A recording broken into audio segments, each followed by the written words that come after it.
It's June 8, Ukraine Media Center Ukrinform continues its operation. My name is Vasyl Samokhvalov, and now we will be talking about the catastrophe at Kakhovskaya HPP and the reaction of the world.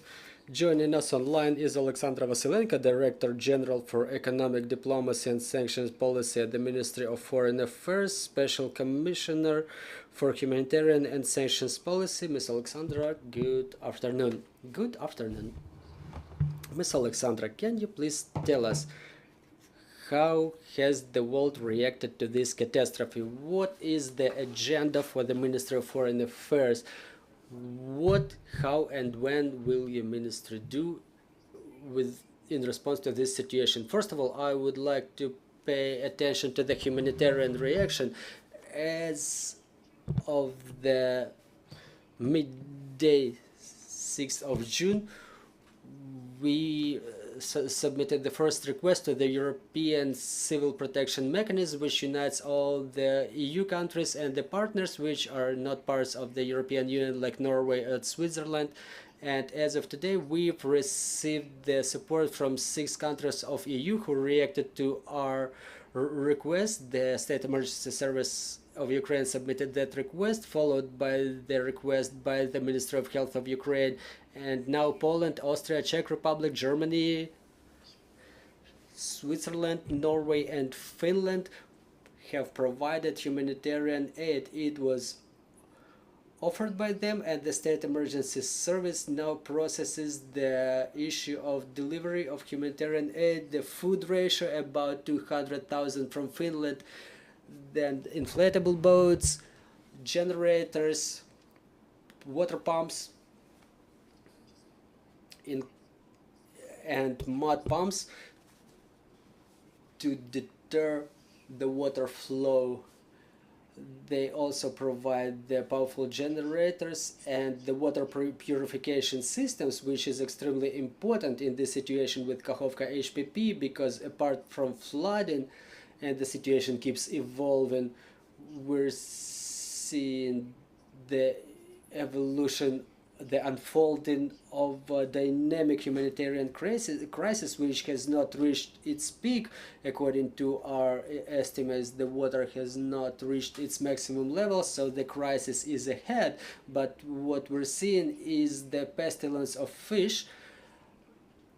In those areas which are flooded, there is already a strong smell, and the immediate reaction by the Ministry of Health is about to follow. We're in active communication with all of our partners in the multilateral and bilateral level to make sure we receive all the necessary medicines in the timely manner. Ukraine also activated dialogue with EDRRCC, is the crisis center of NATO. Today there will be a briefing of the Minister of Foreign Affairs, who will inform the NATO member countries about the situation in Ukraine, and we will continue this dialogue to build the mechanisms of support in these crisis situations.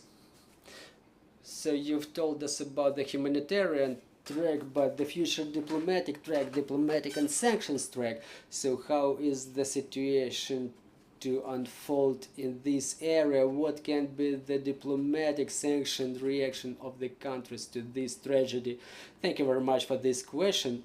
Right now I'm in Brussels, actually, where there is a roundtable going on efficiency of sanction policy and fighting with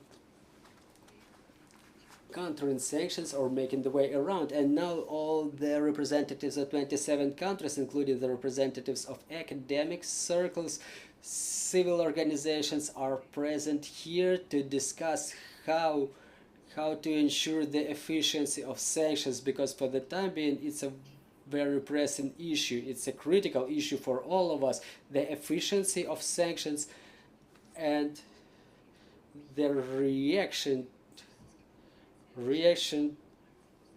to making way around the sanctions, the way that Russia tries to adapt to sanctions.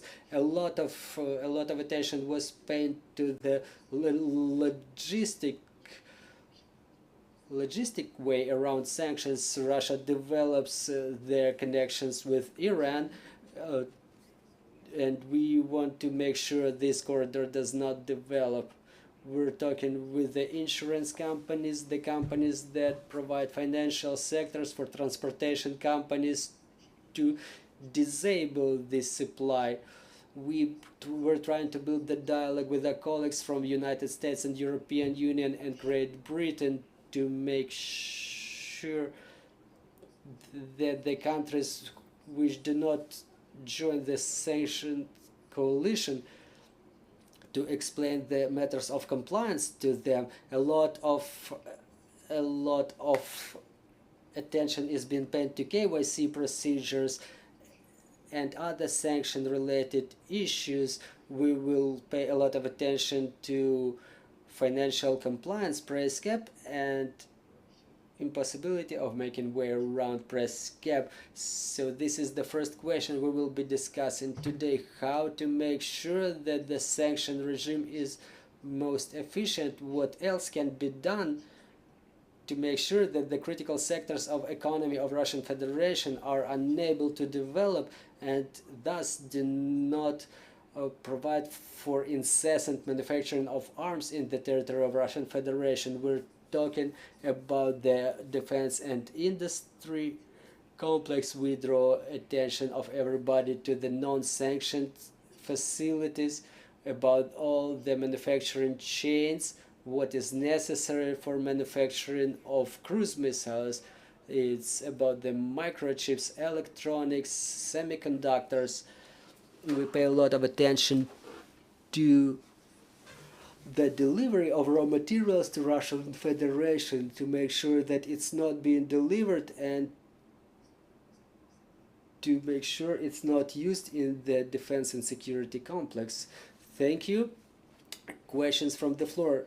Good afternoon, Nadia Yurchenko, Ukrinform. As to the sanctions, after the detonation of Kakhovskaya HPP, in the statement of the Minister of Foreign Affairs, there was the urge to the G7 and European Union to consider the sanctions for atomic sector and rocket sector of manufacturing sector. Is this call considered by the colleagues? And in humanitarian sector, don't we switch the focus to punishing the guilty ones? And how can we move this balance? How can we get back on the agenda the issue of punishing, of bringing to liability those guilty? So let's start with the airspace, then humanitarian track, and then go on. Yes, we've urged to use sanctions against the rocket building industry of Russian Federation because it's one of our top priorities. We continue our dialogue with European Union as to the sanctions on the nuclear sector of Russian Federation because it's of utmost importance for the time being. And on top of the detonation of the Kakhovskaya HPP is another indicator of the fact that the system of security of one of the biggest Ukrainian nuclear facilities is violated. I'm talking about the Zaporizhzhia nuclear power plant, and we continue to emphasize it in a dialogue with our colleagues in both bilateral and multilateral level, the necessity of control over the safety and security of the nuclear facilities. So yes, this dialogue is underway. As to the 11th package of sanctions, it contains those articles that I've mentioned, specifically